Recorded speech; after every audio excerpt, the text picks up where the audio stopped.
सच्चिदानंद विग्रहं पूर्ण ब्रह्म परानंदं ईशं आनंदी वल्लभं विवेकाने जाने सुघटित समाजाटी कविले महासिद्धांताचे हृदय रसिकत्व करिले लसत भक्ती ज्ञाने तरतर विला धार्मिक करू अया ज्ञानेशाते विमलमतीने वंदन करू ओम नमो ज्ञानेश्वराय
श्यामल कोमलांगं श्रीपासमारोपितवामभागं पाणौ महासायक चारुचापं नमामि रामं रघुवंशनाथम् आत्मरूप गणेश स्मरण होय सकल विद्येंचे अधिकरण हेची वंदो श्रीचरण श्री गुरूंचे ते नमस्कारो नियाता देव वसे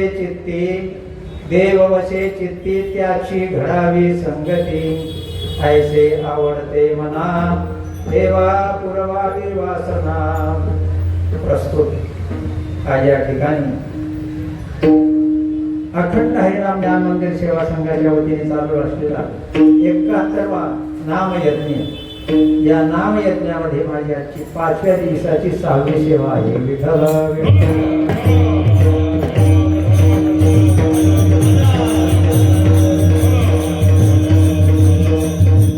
सेवेला सुरुवात करण्यापूर्वी थोडासा तो ह्या देणं योग्य आहे। तेव्हा तो असा की अखंड हरिनाम ज्ञान मंदिर सेवा संघाचे जे पदाधिकारी आहेत त्यांच्या वतीने माझ्याकडे आजच्या दिवसाची सेवा पूर्ण केलेली आहे। आणि दुसरी गोष्ट अशी, या ठिकाणी दोन्हीही इंद्र वाजवण्याकरता उद्या एक सागर, सागर म्हणजे अथांग ज्ञान आणि दुसरे शिंदे सरकार दोन्ही आहे. पण तुम्हाला विनंती आहे, मला शेवटपर्यंत सांभाळून घ्या. त्याचप्रमाणे गायक अतिशय सुंदर गाणारे, वास्तविक विचार केला ते सगळे कीर्तनकार आहे. या भावी कीर्तनकार आहे छोटा. तेव्हा आणि बसलेले श्रोते, प्रभो तुम्ही महेशाची या मूर्ती आणि मी तुला अर्चित असे भक्ती म्हणून बोल तरी गंगावती तरी स्वीकारावे. कारण कीर्तन असेल, प्रवचन असेल, भजन असेल, श्रोता नसेल तर त्याला काय उपयोग आहे? कारण श्रोत्यामुळे भक्ताला किंमत आहे. श्रोताच नसेल तर कोणाला सांगणार? भिंतीला सांगणार का, पडद्याला सांगणार का, छतला सांगणार? कोणाला सांगणार?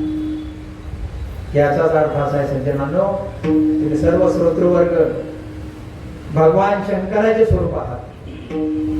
आणि म्हणून माऊलीने म्हटलंय, प्रभो तुम्ही महेशाची या मूर्ती.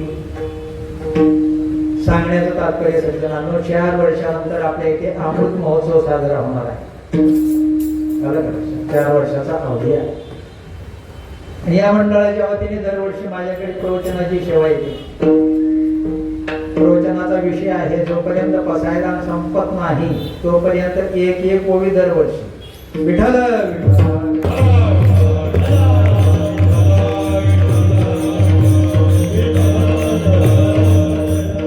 तेव्हा या उत्सवामध्ये, नाम यज्ञामध्ये भगवंताची जयंती आहे आणि भक्ताचीही जयंती आहे. मोठा सुंदर असा मुहूर्त आहे. दुसरी गोष्ट अशी की ज्या दिवशी हिंदू धर्मियांचं वर्ष सुरुवात होतं त्या दिवसापासूनच सुरुवात होते. एकीकडे त्या दिवशी काला होतो, दुसरीकडे सुरुवात होते. विठ्ठल विठ्ठल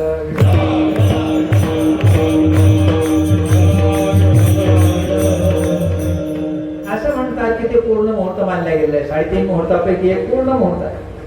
त्या दिवशी जे तुम्ही कार्य सुरू कराल ते कार्य शेवटापर्यंत जाताना निर्विघ्नपणे पार पडतं. तेव्हा या जागेला सुद्धा अनेक मोठ्या महात्म्यांचा पदस्पर्श झाला.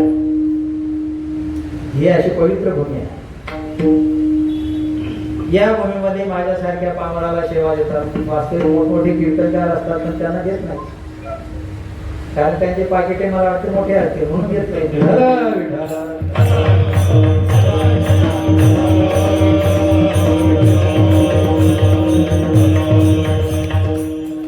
आज महाराज पाकिट आवडत असतो बरं का, सागर महाराज. ज्याचं पाकिट मोठं तो महाराज मोठा. दुसरी गोष्ट, महाराज मोठा कोणता? ज्याला गाडी आहे तो महाराज मोठा, ज्याला बॉडी आहे तो महाराज मोठा, ज्याला गाडी आहे तो महाराज मोठा. आमच्याकडे काहीच नाही. विठ्ठल विठ्ठल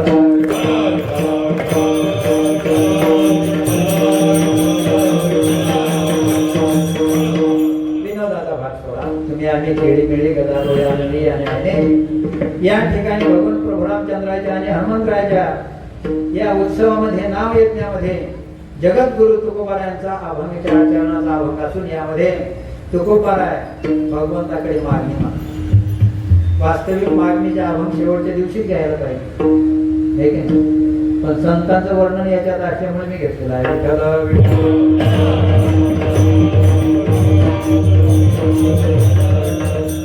पहा, याचं कारण असं आहे सज्जनांनो, पहिला दिवस आणि जागराचा दिवस आणि काल्याचा दिवस, या 3 दिवसामध्ये कीर्तनकार बांधले गेले. कशाने? वारकऱ्याच्या नियमाने. बाकी मधल्या महाराजांना कोणता अभंग घ्या तुम्ही, स्थितीपर घ्या, मागणीपर घ्या, कोणता अभंग घ्या चालतो. पण 3 पहिलं जे आहे, मला वाटतं कालिकर बाबांनी नामकरण घेतला असेल. साहेब महाराज यांनी पण नामकरण घेतलेलं आहे. मधले कोणी किती कोणताही घेऊ शकतात, नामपर घेऊ शकतात, स्थितीपर घेऊ शकतात, जेवढे प्रकरण आहेत त्या प्रकरणात ते घेऊ शकतात. फक्त मागण्याचं जे आहे शेवटचं काल्याच्या पहिला दिवशी, म्हणजे ज्याला आपण जागर म्हणतो, जागराच्या दिवशी मागणीचा अभंग आणि शेवटी काल्याच्या कीर्तनाला गवळण किंवा काल्याचा अभंग. हा वारकरी संप्रदायाचा दंडक आहे. आणि म्हणून या अभंगाच्या माध्यमातून तुकोबारा म्हणतात, संतांच्या संगतीत गेल्याने होतं काय, किंवा संत कुणाला म्हणायचं. कारण तुम्ही आम्ही सामान्य माणसं कुणालाही संत म्हणतो. संत कोण आहे? देवबारा म्हणतात, तेची संत तेची संत ज्यांचा हेत विठ्ठली. जे भगवंताच्या नामस्मरणाशिवाय दुसरं काहीच करत नाही ते संत आहेत.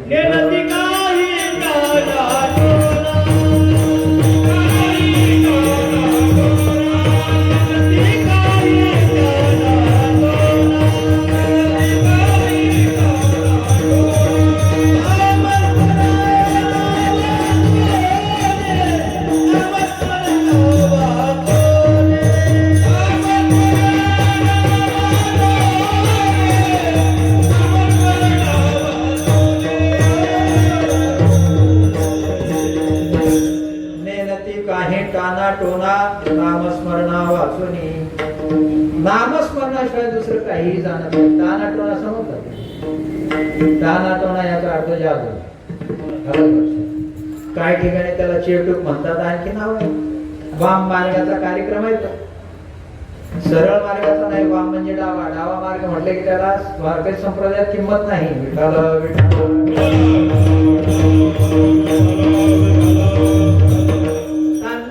काम आहेत सगळे. ताना टोना करणं झालं का? पहा, गावाकडे आमच्या इकडे काही वेळेस अशी भानामती वगैरे करायची. काहींची असे खळे असले ना, खळ आहे ना माहिती. अलीकडे खळ पिळ काय तर नाही, मशीन आलेली आहे. झालं, त्याच्या सरळ टाकले की दाणे बाहेर, घुस वेगळा. पण पूर्वी खळे असायचे, 5 बैलाची, 10 बैलाची, 20-20 बैल जमलेले असायचे. आणि त्याच्या ह्या अगोदरचा कार्यक्रम असायचा, खळ्यामध्ये कंस टाकल्यानंतर त्याच्यावरून गाड्या फिरवायच्या. विठ्ठल विठ्ठल. तो संपूर्ण प्रकार संपलेला आहे. आज जर आपल्या लहान बालकाला विचारलं किंवा तरुण मुलाला जरी विचारलं, फळ कशाला म्हणतात, नाही सांगता येत. खळ्याच्या मध्यभागात एक मेळ रोवल्या जाते आणि त्या मेढीच्या भोवती सर्व बैल फिरतात. मग ज्वारीचं फळ असेल, गव्हाचं फळ असेल, बाजरीचं असेल. सांगण्याचं तात्पर्य सज्जनांनो, जशी मेढ एका जागेवर असते पण बैल फिरत राहतात. मेढ एक आहे, त्याचा आस आहे, मध्यबिंदू आहे. ते झालं खळ, पण आपण हे संसार रूपी खळ्यामध्ये फिरत आहोत हे लक्षात घ्या. पण या संसार रूपी खळ्यामध्ये भगवान रूपी मेढ आहे. भगवान रूपी मेढ आपण सोडायची नाही. फिरा तुम्ही किती, पण भगवान रूपी मेढीला धरून राहिल्याच्या नंतर त्याचा नाश होत नाही.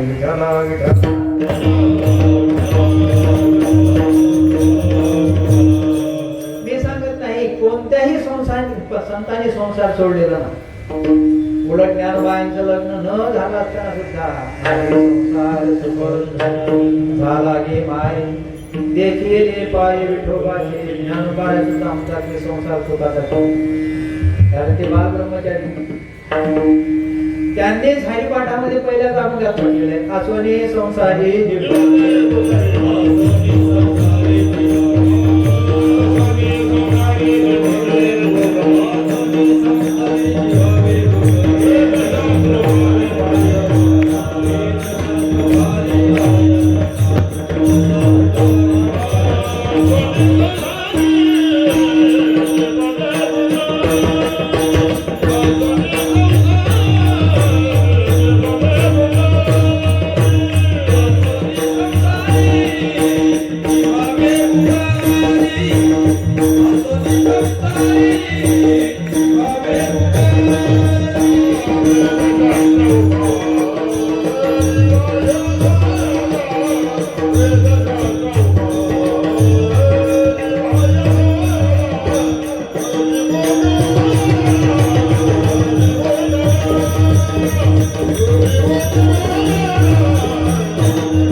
बोले जिव्हे वेगू करी वेदशास्त्र भारी बाह्य सदा. प्रापंचिक लोकांकरता ग्रंथ आहे. हरिपाठ जो आहे ना, हरिपाठ आपण रोज गातो. प्रापंचिक लोक. ज्ञानी लोकांकरता अमृत अनुभव आहे. साधक लोकांकरता ज्ञानेश्वरी आहे. त्याला भक्त म्हणा, साधना करणारे म्हणा, त्याच्याकरता ज्ञानेश्वरी. आणि सिद्ध आहेत त्यांच्याकरता गाथा आहे विठ्ठल विठ्ठल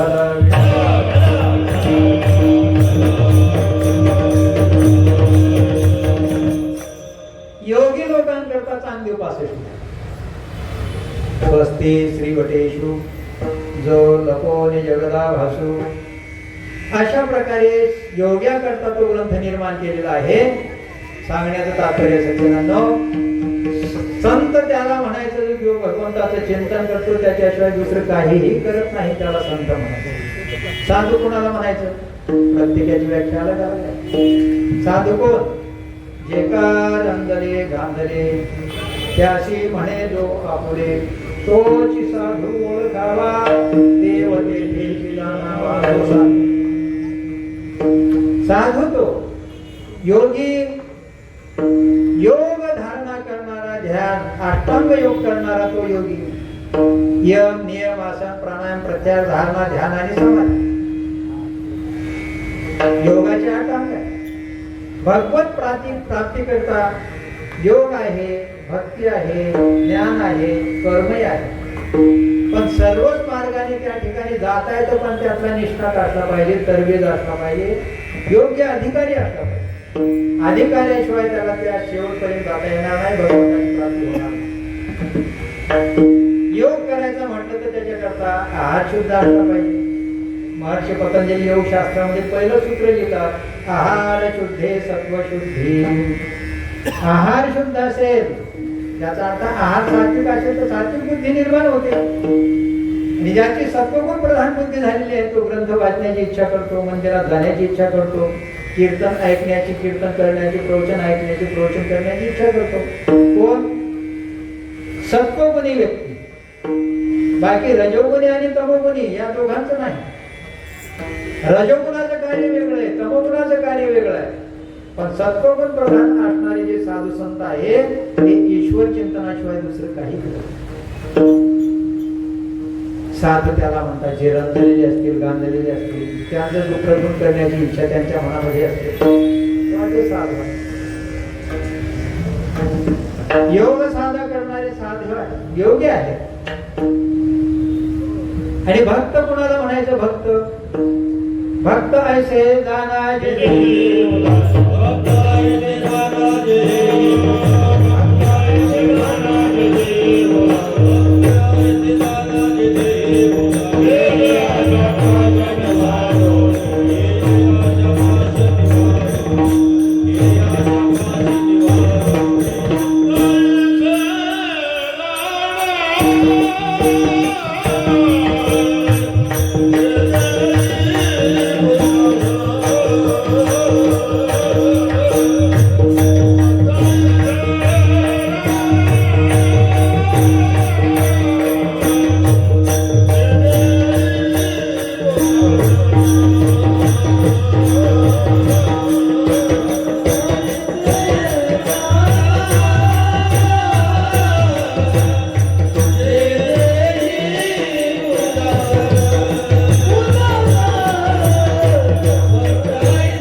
तेही उदास गेले अशा पाश निवारोणी भक्त साधू संत हे व्याख्या जरी अलग असल्या तरी आहे एकच अर्थ विठ्ठल विठ्ठल.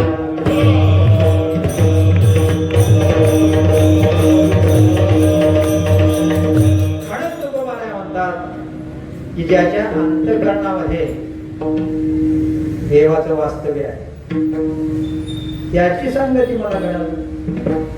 मला सांगा सज्जनांनो, माऊली म्हणतात सर्व घटी राम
प्रत्येक जीवाच्या अंतःकरणामध्ये रामाचं वास्तव्य आहे. सगळ्यांच्या अंतःकरणात देव आहे की नाही? या ठिकाणी विशेष रूपाने काय म्हणतात देव वसे चित्ती त्याची घडावी संगती. तर मला सांगा रस्त्याने जाणारे ज्यांना पूर्ण 10 फुटाचा 20 फुटाचा रस्ता कमी पडतो त्यांच्या अंतःकरणात देव आहे की नाही? महाशयाची संगती केली तर चालणार नाही का? विठ्ठल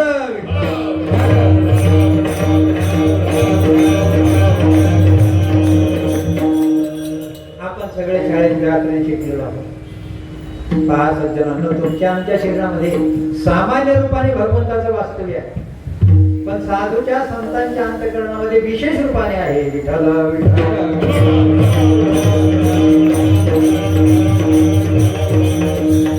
वास्तविक पाहिलं तर मला सांगा सिंहाच्या अंतःकरणात तो आहे का नाही? मग आपण सिंहाच्या समोर जातो का? सापामध्ये तोच आहे ना, विंचवामध्ये तोच आहे ना. पण तुकोबाराय म्हणतात तुका म्हणे सर्व विंचू नारायण वंदावे दुरून शिवो नये. त्यांच्या अंतःकरणात सुद्धा भगवंताचं वास्तव्य, मग त्यांची संगती करावी का? करू नये. का करू नये? सापाची संगती केली. पहा आपल्या महाराष्ट्रामध्ये एक गाव आहे, नागपंचमीच्या दिवशी त्या ठिकाणी विदेशातले लोक येतात, आपल्या भारतातले लोक त्या ठिकाणी येतात, साप उचलतात, गळ्यात घालतात, कोणालाही चावत नाही. त्या गावाचं नाव आहे शेटफळ, पंढरपूर पासून जवळ आहे. शेटफळ नावाचं गाव आहे आणि मराठवाड्यातून दिल्लीच्या गावावरूनच पंढरपूरला येतात. विठ्ठल विठ्ठल.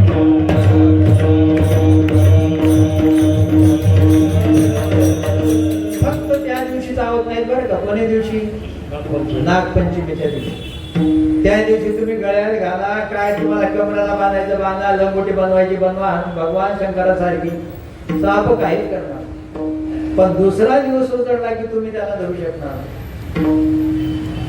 सांगण्याचं तात्पर्य सज्जनांनो, प्रत्येक जीवाच्या अंतःकरणामध्ये भगवंताचं वास्तव्य आहे, मग त्याची संगती करायला काय हरकत आहे?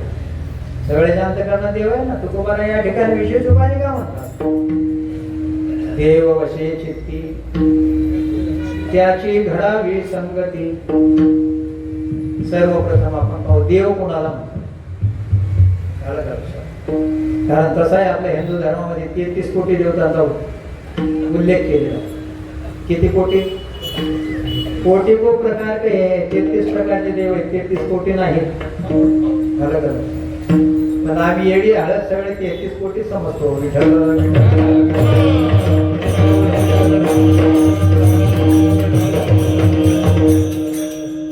33 प्रकारचे देव आहेत म्हणून 33 कोटी. कोटी म्हणजे प्रकार. कोटी को प्रकार काय आहे निश्चल दाजी म्हणतात विचार सारा. कोटी म्हणजे प्रकार. 33 प्रकारचे देव आहेत. काही धर्मामध्ये देवच नाही पण त्याची पूजा करतात. आम्हाला सांगा सज्जनांनो, जिथे प्रतीक नसेल त्याची पूजा होत नाही ना. पूजा करण्याकरता काहीतरी आकार समोर असला पाहिजे. आकार नसेल तिथे निराकाराची पूजा तुम्ही आम्ही करू शकत नाही. जर निराकाराची आम्ही पूजा करू तर तो दिसत नाही, मग न दिसणाऱ्याची पूजा करणार कशी, हा प्रश्न आहे.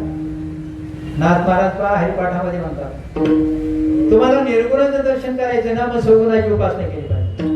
निर्गुणी पावले सगुणी भजता.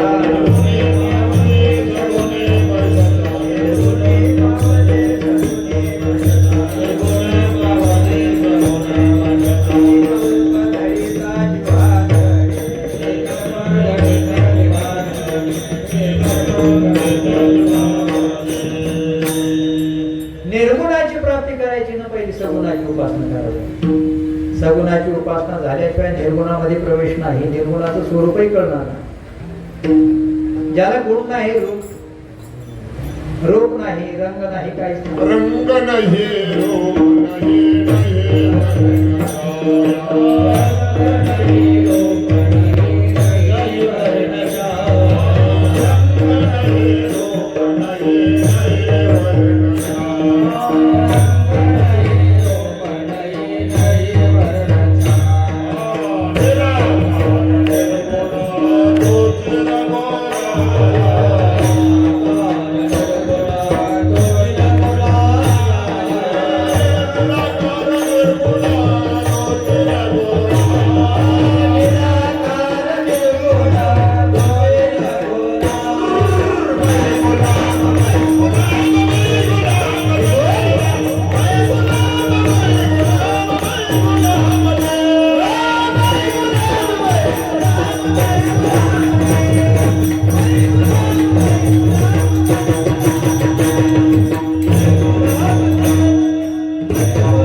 पण एक लक्षात ठेवा सज्जनांनो, निर्गुण असणारा भगवान आमच्या साधू संतांनी त्याला सगुणामध्ये पाणीदा ही रूपा बळे करुणी खळे हरिदाशी. हरिदास याचा अर्थ भक्त आहे. त्या भक्तांनी खळ म्हणजे प्रयत्न केला आणि त्या निर्गुणाला सगुण बनवलं. आणि सगुणामध्ये आल्यानंतर तुम्ही आम्ही सगळे भक्ती करू शकतो, भजन करू शकतो, त्याची पूजा करू शकतो, ध्यान करू शकतो. निर्गुणाचं ध्यान होऊ शकत नाही. ज्याला आकार नाही, त्याला रूपही नाही, त्याला नावही नाही. जाऊ द्या, आम्ही ज्यावेळेस आईच्या उदरातून येतो त्यावेळेस आम्हाला सुद्धा नाव नसतं.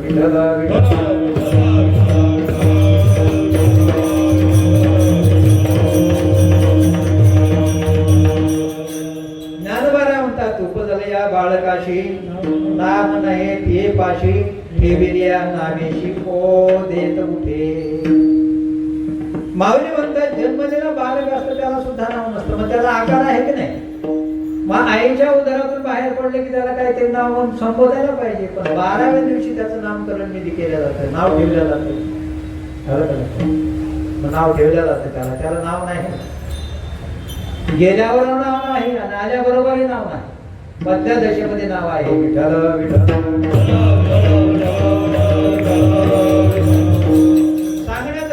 सज्जनांनो, निर्गुणाची उपासना आपण करू शकत नाही. एवढ्या करता सगुण प्रतीक काहीतरी समोर असलं पाहिजे. तुझा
ज्ञानोबाने म्हणतात तुला सगुण म्हणावं का निर्गुण म्हणावं? विचार केला तर सगुणाने निर्गुण एक सगुण निर्गुण एक गोविंद रे अनुमानेना अनुमानेना श्रुती नियती नियती महती एक गोविंद रे. सगुणही तोच आहे आणि निर्गुणही तोच आहे, पण निर्गुणाचं ध्यान करता येत नाही सज्जना. सगुण प्रतीक आपल्या समोर असली पाहिजे, एखादी मूर्ती असली पाहिजे. मूर्ती नसेल तर त्याचं ध्यान आपण करू शकत नाही. म्हणून माऊली म्हणतात बरं का, योगियांच्या ध्यानी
तू आम्हापाशी मागे पुढे.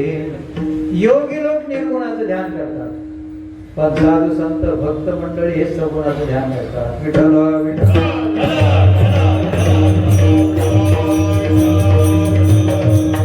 भगवंताचे दोन्ही रूप आहेत, सगुण रूप आहे, निर्गुण रूप आहे. पण ज्याला सगुणाचा अनुभव आलाय तो निर्गुणामध्ये पोहोचतो आणि तो निर्गुणाची भक्ती करतो. उदाहरणार्थ कबीरदासजी निर्गुणाची भक्त होते. निर्गुण भगवंताची भक्ती करायची आणि त्यांचेच मित्र सगुणाची भक्ती करायची. एक दिवस कबीरदासजीला वाटलं चला आपले मित्र दादू पिंजारी ते सुद्धा भक्ती करतात, आपण पाहू काय करतात ते. कबीरदासजी दादू पिंजाऱ्याच्या खोपडीजवळ झोपडीजवळ गेले, पण कुठे जवळ गेले, खिडकी उघडी होती, खिडकीतून आत डोकं घालताना पाहायला लागले. तेवढ्यात दादू पिंजारी म्हणतात इधर उधर क्या देखत है दादो चुरावत पाव. कबीरदासजीला दादू पिंजारी म्हणतात इधर उधर क्या देखत है दादो चुरावत पाव. कबीरदासजीने उत्तर दिले दादू भड़वा क्या चुरावे जिसको हाथ ना पाव. विठ्ठल विठ्ठल.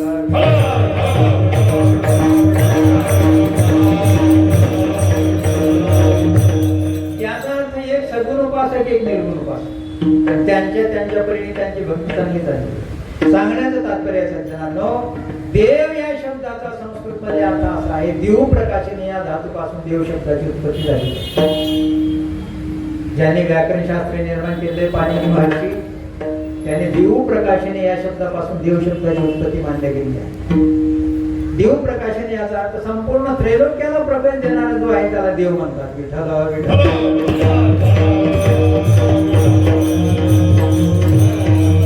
आम्हाला अशी शंका निर्माण होते की त्रैलोक्यामध्ये प्रकाश देणारा फक्त सूर्य आहे, तर सूर्याला सुद्धा ते कोणामुळे आहे. म्या बोलविल्या वेद बोले, म्या चालविल्या सूर्य चाले, म्या हलविल्या प्राण हाले, तो जगाचे चाळीचा. तुझे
प्रमाण देत राहिले मी 4 वाजेपर्यंत येईल.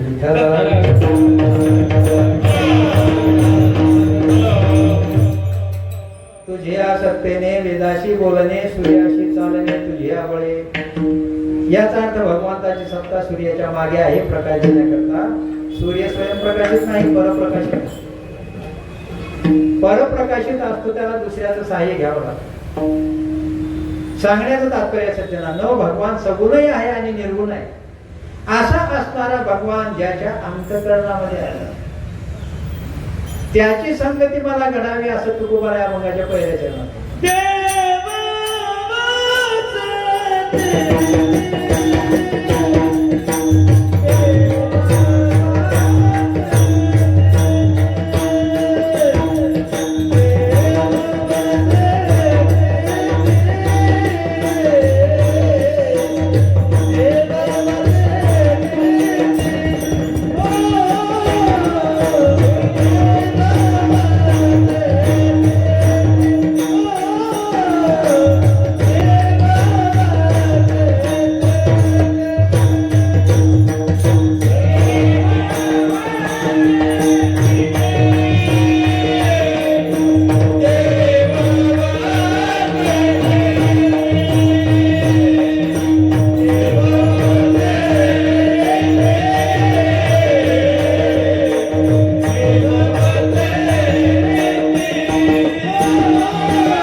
वसे चित्ती देव वसे चित्ती त्याची घडावी संगती ऐसे आवडते मना देवा पुरवावी वासना.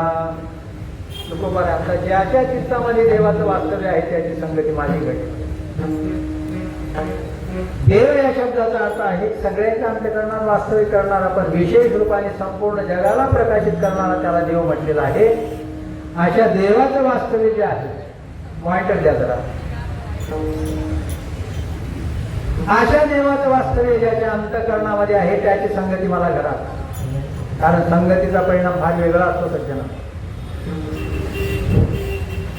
एक वाजिवात देऊ नका. संगतीचा परिणाम फार वेगळा असतो. काहींची संगती उच्च पदाला नेणारी असते आणि काहींची संगती पाताळात घालणारी असते. याचा अर्थ असा कळाला नाही. आणि म्हणून साधूची संगती जी आहे त्या साधूच्या संगतीत लागल्याच्या नंतर जीवाचं कल्याण. ज्ञानोबा म्हणतात संताची संगती मनोमार्ग गती अकळावा श्रीपती येणे पण ते. आवाज थोडासा क्लिअर करा. पहिला जसा होता ना तसाच ठेवा. विठाला विठाला विठाला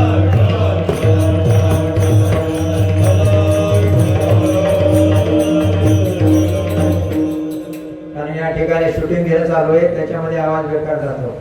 आमचे श्री हरिभक्ती पारायण लहोटे साहेब शूटिंग करतायत.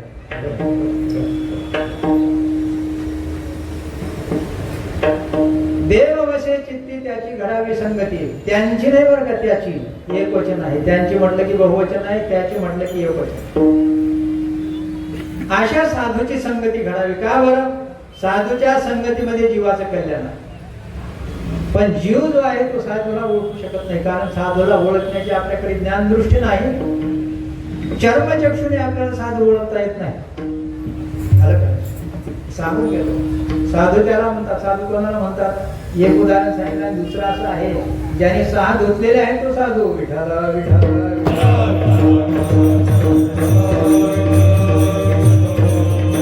त्याची संगती मला घडावी. का? त्यांच्या संगतीमध्ये काय आहे?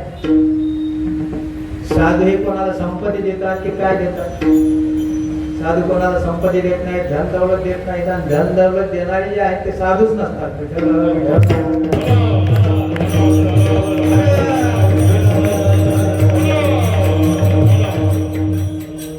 साधू फक्त विचार लोकांना देतात. त्यांच्याकडे फक्त सद्विचार असतो बाकी काही नसतं. माऊलीने ज्ञानेश्वरीच्या 18व्या अध्यायात म्हटले चंद्र तेथे चंद्रिका शंभो तेथे अंबिका संत तेथे विवेका. जेथे संत आहेत तिथे सद्विचार असतात आणि सद्विचाराच्या माध्यमातून जीवाचं कल्याण होतं. विठ्ठल विठ्ठल म्हणून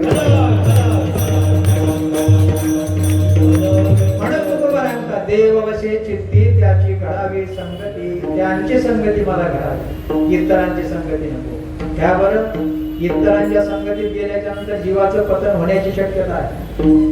पण साधूच्या संगतीमध्ये पतन न होता उद्धार होण्याची शक्यता आहे. पतन उद्धार संगतीचा महिमा आहे सज्जनांनो. आणि म्हणून कबीरदासजी सुद्धा एके ठिकाणी म्हणतात संगत संतना के करले.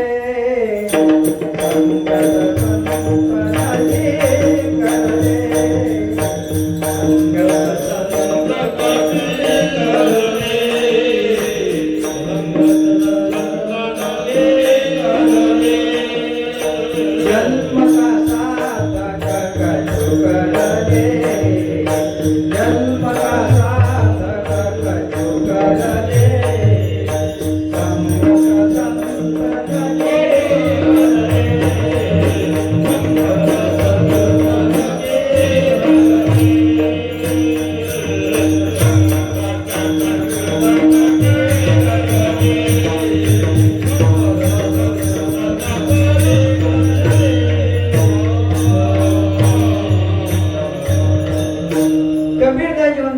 जीवाने संगती करायची असेल तर साधूची संगती केली.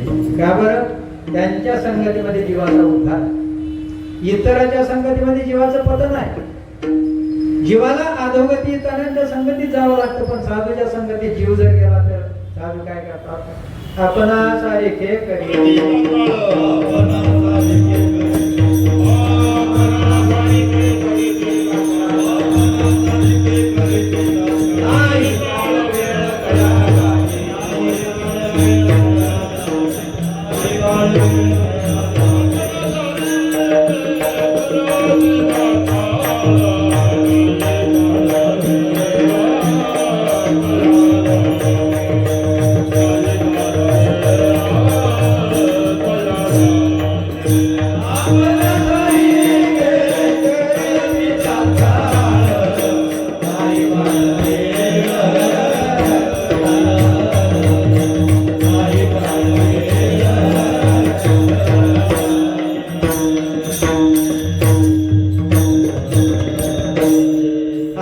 सारिखे करीती तात्काळ नाही काळ वेळ तया लागी. साधूच्या संगतीत गेल्याच्या नंतर ते सामान्य जीवाला सुद्धा साधूच बनवतात. पहा काही ठिकाणी साधूंना परिसाची उपमा दिल्या गेली, पण परीस हा साधूच्या उपमे पुरता नाही. परीस काय करत असतो? परीस काय करतो? लोखंडाला सोनं बनवतो. तुकोबाराम म्हणतात धातू परिचय केले सोने. कोणताही धातू असेल त्या धातूला काय करतो? परीस सोनं बनवतो. मर्डेकर बाबा तुम्हाला परीस माहिती आहे ना? मग तुमच्याकडे असेल तर द्या ना मला. विठ्ठल विठ्ठल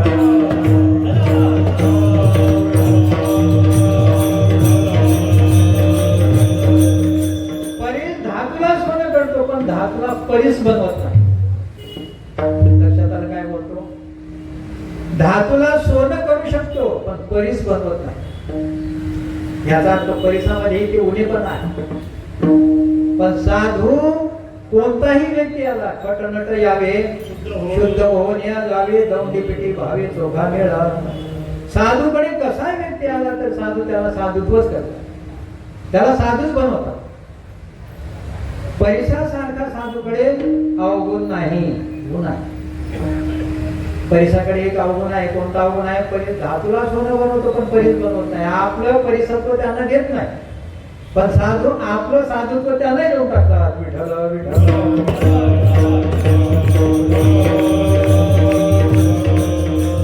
म्हणून म्हटलेले देववशे चित्ती त्याची घडावी संगती. संगतीचा फार मोठा परिणाम असतो सज्जनांनो. जशी आपल्याला संगती मिळेल त्याप्रमाणे व्यक्ती बनत असतो, त्याप्रमाणे लहान मुलं बनतात. संगतीचा परिणाम फार मोठा असतो. माझी प्रवचना सांगून गेलो मी. चोराची संगती केली तर चोरासारखी बुद्धी होती. बैसता चोरापाशी त्याशी होय बुद्धी देखताची चिंधी मन धावली. चोराच्या संगतीत बसलं की चोरी करावीशी वाटते, साधूच्या संगतीत बसलं तर भजन करावंसं वाटतं. मग आपण ठरवायचं कोणाच्या संगतीत बसायचं. पतनाला जायचं असेल तर वाईटाची संगती करा, जीवाचा उद्धार करून घ्यायचा असेल तर साधूची संगती करा. पण वर्तमान काळात साधू कुठे भेटतील हा प्रश्न फार अवघड आहे. सांगण्याचं तात्पर्य तुकोबाराम म्हणतात साधू ज्याच्या अंतःकरणात भगवंताचं वास्तव्य आहे ना त्याची संगती आम्हाला करा. काही लोक म्हणतात अहो देवाचं स्वरूपच आम्हाला माहिती, देवच नाही तर तुम्ही देव बोलता कसे काय? तुम्हाला प्रश्न विचारतो, देव आहे की नाही? दाखवा. आहे तर दाखवा ना. दिसत नाही. नास्तिक लोकांचं हे जास्त म्हणाय, देवच नाही तर तुम्ही भक्ती कशी करता? याचा अर्थ असा आहे सज्जनांनो, देव आहे नाही असं नाही.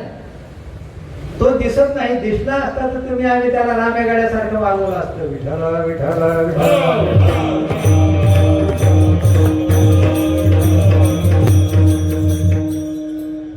पहा, एखादं फुल घेतलं, हातामध्ये फुल आहे, आपण फुल नाकाला लावतो, त्याचा सुगंध घेतो. आलं का लक्षात? सुगंध घेतो की नाही त्याचा? मग मला सांगा, सुगंध घेतो पण दिसतो का सुगंध? मग सुगंध नाही का?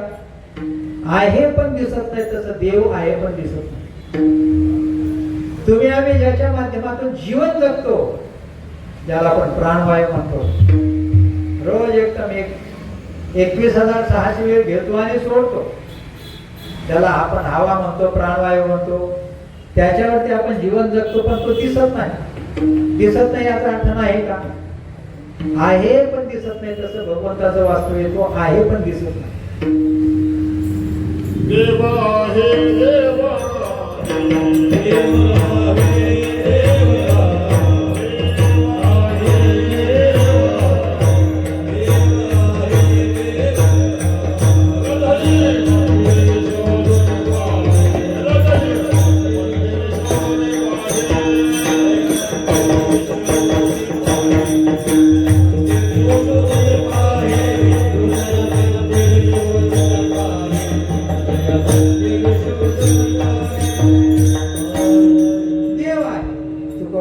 देवा हे देवा देव आहे पण दिसत नाही याचा अर्थ नाही असं म्हणतात. म्हणून तुकोबा म्हणतात तू असणारा देव आहे, तू ज्याच्या अंतःकरणामध्ये आहे त्याची संगती मला घडली पाहिजे. मलाच नाही माझं मन जे आहे त्या मनाला आनंद निर्माण होतो या अभंगाच्या दुसऱ्या चरणात.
ऐसे आवडते मना देवा पुरवावी वासना, कैसे आवडते देव वसे चित्ती त्याची घडावी संगती. ऐसे आवडते मना देवा पुरवावी वासना, विठोबा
ज्याच्या चित्तामध्ये भगवंताचं वास्तव्य आहे त्याची संगती करणं मला आवडतं, माझ्या मनाला आवडतं. पहा, मन म्हटल्याच्या नंतर मन अतिशय विचित्र आहे. झालं का? मन अतिशय चंचल आहे, मन स्थिर राहत नाही. एके ठिकाणी सुभाषितकारांनी म्हटलंय, मनो मधुकरो मेघो मालिनी मदनो मरुत मा मदो मरकटो मेनो मकारा दश चंचला. 10 मकारामध्ये मनाचा पहिला नंबर आहे. मकारापासून जे 10 शब्द झालेले आहेत त्याच्यामध्ये मनाचा पहिला नंबर. आणि मन हे एवढे चंचल आहे की मनाच्या वेगासारखे आणखी जगामध्ये कोणतीही वस्तू निर्माण झालेली नाही.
बहुत चंचल चपळ जाता येता न लगे. मनाला वाटतं मन चंचल चपळ बहुत चंचल चपळ जाता येता न लगे वेळ. तुकोबा म्हणतात मन अतिशय चपळ आहे. मनासारखी वेगवान वस्तू आणखी जगतामध्ये निर्माण झालेली नाही, वर्तमान काळात नाही, पुढे भविष्य काळातही होणार. मन एवढं चपळ आहे, चंचल आहे. पहा, उदाहरणास एक सांगतो. या ठिकाणी काशीला कोण कोण गेले हात वर करा. काशी म्हटलं की मन तिथं जातं, गंगे स्नान करतं, विश्वनाथाचं दर्शन घेतं आणि जेव्हा प्लॉटच्या मंदिरात येऊन कीर्तनाला बसतं. विठ्ठल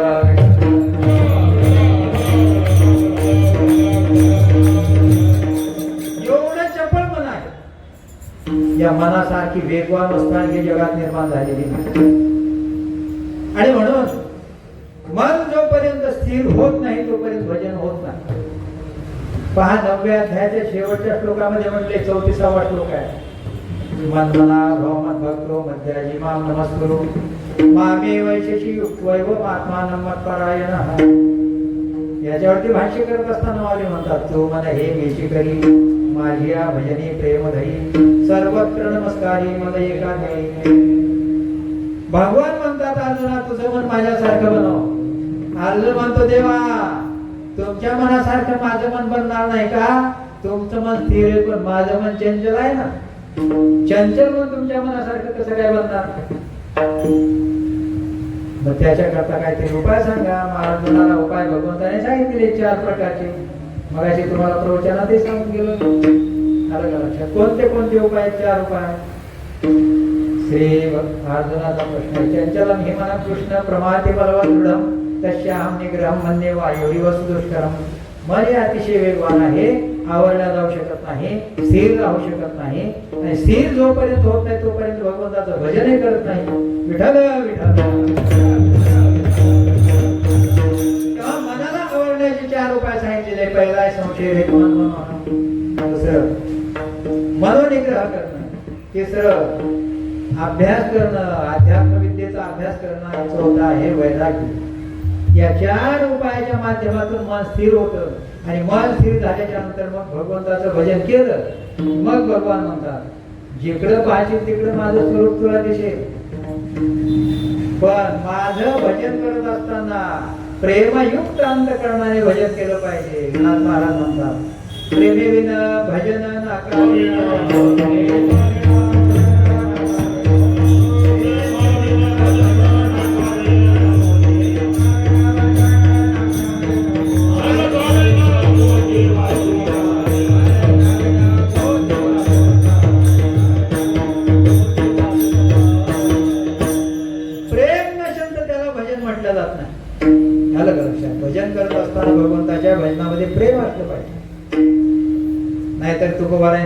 म्हटलंय, ज्या भजनात प्रेम नसेल भजन दे ओंगळवाणी नरका जाणे चुकेना. भजन करत असताना त्याच्यात प्रेम असलं पाहिजे. आता महिलांना विचारतो मी, सगळ्या माता भगिनींना विचारतो, मला सांगा नथीमुळे नाकाला किंमत आहे का, नाकामुळे नथीला किंमत आहे? आता तुम्ही ती दागिना घालता म्हणून तुम्हाला विचारतो, आम्ही घालत नाही म्हणून तुम्हाला विचारतो आम्ही. कोणामुळे कोणाला किंमत आहे? नाकामुळे नथीला किंमत आहे. अगदी उत्तर बरोबर आहे. झालं का? नाकच नसेल तर तिने कुठं भिवयात अडकवली असती का कानात अडकवली असती? नाकाविना मोती, याचा अर्थ नाकाशिवाय मोतीला शोभा नाही, मोत्याला शोभा नाही, नदीला शोभा नाही. नाथ महाराज म्हणतात, मी नाही सांगतो. अर्थाविना पोती वाचून काय इकडे नाही, पण आमच्या मराठवाड्यात पद्धत चालते. एक वाचक असतो, एक अर्थ सांगणार असतो. त्याला ज्या ओळीचा अर्थ येतो म्हणतो हा सांगतो अर्थ, त्याला अर्थ येत नसेल तर चला पुढे, अर्थ येत नसेल चला पुढे. का बरं? अर्थाविना पोती वाचून काय? माफी मागून बोलतो, आम्ही ज्ञानेश्वरीचे पारायण करतो, पण ओळीचा अर्थ समजला पाहिजे. झालं का? अर्थ त्या ओळीचा समजल्याच्या नंतर काही असो, अभंग असेल, ओळीचा अर्थ असेल, ते समजला ना, समाधान वाटतं. आणि म्हणून अर्थयुक्त अंतःकरणाने आपण पारायण केलं पाहिजे. झालं का? असं म्हटलेलं आहे, 108 पारायण ज्यांचे होतात ना त्याला ज्ञानेश्वरीचा अर्थ कळतो. पण गंमत अशी आहे सज्जनांनो, आज जो ओवीचा अर्थ लागलाय तो उद्या लागेलच असं नाही. विठ्ठल विठ्ठल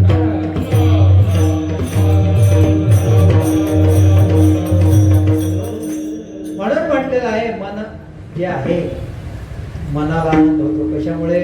ज्याच्या चित्तात भगवंताचं वास्तविक त्याची संगत घडल्याच्या नंतर मनाला आनंद होतो. ऐशे आवडते मना देवा पुरवावी वासना. मन अतिशय चंचल आहे, पण चंचल मन आवडलं जाऊ शकतं.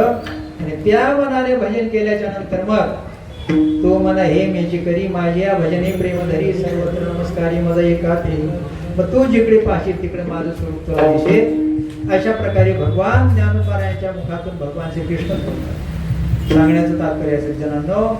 आणि पुढे म्हटले आयशी पुरो, हा आयशी आवडते म्हणा देवा पुरवावी वासना.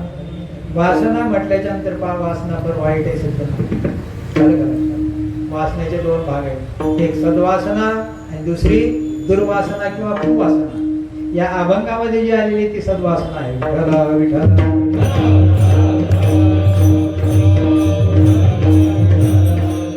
विठ्ठल एक दिवस सांगून गेलो, जन्म घेण्याकरता 2 कारणीभूत आहेत, एक कर्म आणि दुसरी वासना. सद्वासना असेल तर चांगली गोष्ट आहे, पण दुर्वासना असेल, वाईट वासना असेल तर वाईट. आणि म्हणून कर्म सुद्धा आपण मागे कोणते केले त्याप्रमाणे माणसाला जन्म घ्यावा लागतो. कोणत्या योनीत जाईल सांगता येत नाही. त्याचप्रमाणे वासना सुद्धा जन्म घेणे लागे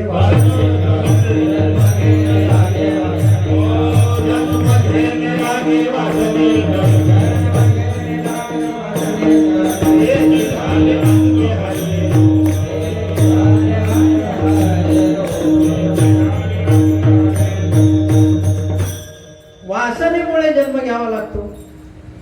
तुकोबा म्हणतात, अंतकाळी ज्याच्या नाम आले मुखा तुका म्हणे सुखा पार नाही. अंतेमती सागती, शेवटच्या कालावधीमध्ये जशी इच्छा असेल त्याप्रमाणे त्याला पुढचा जन्म मिळतो.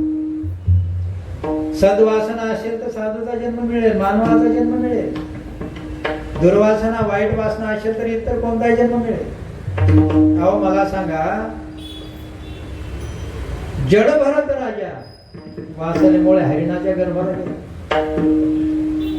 कारण गर्भवती हरिणी नदीतून पळत असताना, वाघ मागे लागला असताना, नदीत पळत असताना तिचा गर्भ पाण्यामध्येच गळाला. जडभरत राजाने तो पाहायला आपल्या जवळ घेतला, त्याला लालन पालन त्याचं केलं. शेवटी मरते वेळेस म्हणायला लागला, याचं कसं होईल? कोणाचं? हरिणाच्या पाळसाचं. शेवटी त्याला हरिणाचा जन्म घ्यावा लागला. संत रविदास महाराज अगोदरच्या जन्मामध्ये फक्त त्यांची वासना एका जोड्यामध्ये गेली. आणि शेवटी त्यांना चांभाराचा जन्म घ्यावा लागला. विठ्ठल विठ्ठल. साधू संतांनी वासनेला ओढाळ गाय म्हटलेलं आहे. वासना ओढाळ गाय, वासना ओढाळ गाय.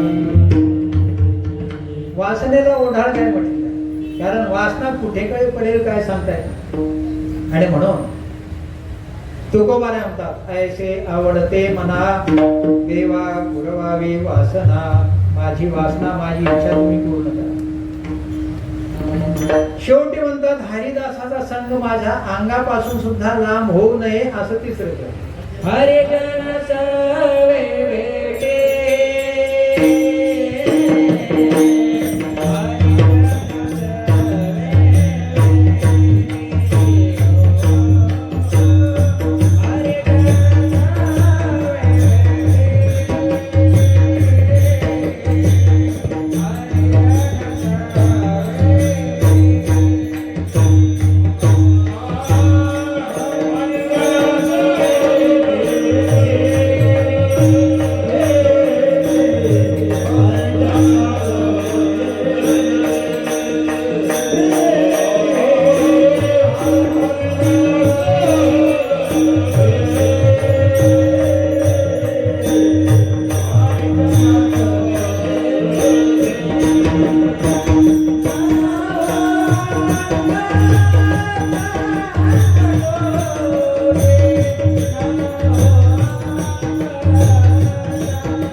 हरिजना सवे भेटी न हो अंग संग तुटी. तुकोबा म्हणतात, असे जे हरिजन आहेत त्यांच्या भेटीपासून माझं शरीर दूर होता कामा नये. का बरं?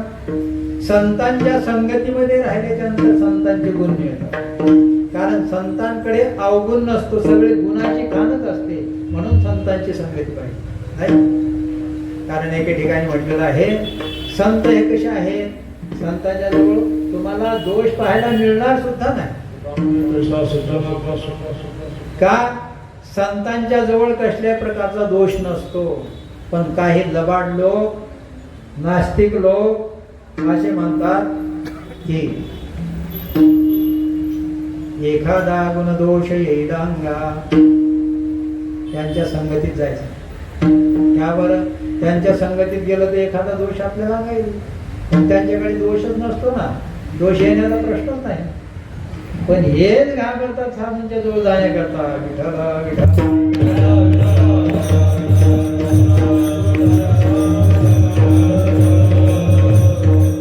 पण तुकोबा म्हणतात, हरिजना सवे भेटी न हो अंग संग तुटी. हरिजनांची म्हणजेच भक्तांची, संतांची भेट झाली पाहिजे. त्या भेटीमध्ये कसल्याही प्रकारची त्रुटी येता कामा नये, अंतर होता कामा नये. का बरं? त्यांच्या संगतीत सदैव राहिलं पाहिजे. याचाच अर्थ असा आहे की जीवाचं कल्याण साधूच्या भेटीमध्ये आहे. नव्हे देवाची भेट करून घ्यायची असेल तरी साधूची संगती पाहिजे, तेव्हा देवाची भेट होते. आणि देवाची भेट झाली की साधूची भेट होते. विठ्ठल विठ्ठल. तुलसीदासजी रामचरित मानसामध्ये म्हणतात, ज्या पर कृपा राम की होई ता पर कृपा करही सब कोई. याचा अर्थ प्रभू रामचंद्राची कृपा ज्याच्यावर झाली ना त्याच्यावर सगळ्यांची कृपा होते. आणि याचंच उदाहरण आमचे तुकोबा म्हणतात, लाड किले कमी संताची हो, लाड किले कमी संताची, मजवर कृपा बहुतांची. या चौपायचं ट्रान्सलेशन आहे. सांगण्याचं तात्पर्य, भगवंताची कृपा ज्याच्यावर होती त्याच्यावरती संपूर्ण जग कृपा करते. साधूची कृपा ज्याच्यावरती होते देव त्याच्यावरती कृपा करतात. सांगण्याचं तात्पर्य आहे हरिजना सवे भेटी न हो अंग संग तुटी. आणि शेवटच्या चरणात तुकोबा तुका म्हणे जे.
संगष्टने हे तुकोबारा म्हणतात संतांच्या संघटित जीवन हेच खरं जीवन आहे. याच्या व्यतिरिक्त जीवन जगणं हे व्यर्थ आहे. ज्ञानेश्वर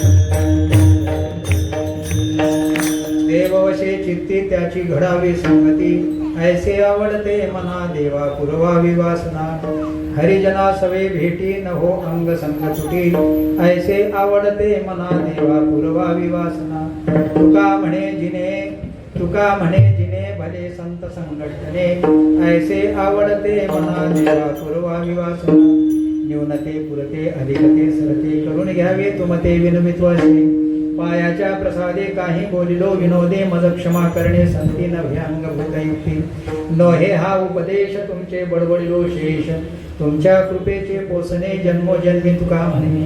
झालेली सेवा भगवान प्रभू रामचंद्राच्या चरणी त्याचप्रमाणे हनुमंतरायाच्या चरणी ज्ञानोबाराय तुकोबाराय पांडुरंग परमात्मा या ठिकाणी दोन्ही वादक खूप सुंदर प्रकारे मला तुम्ही वाजवलं दोघांनी.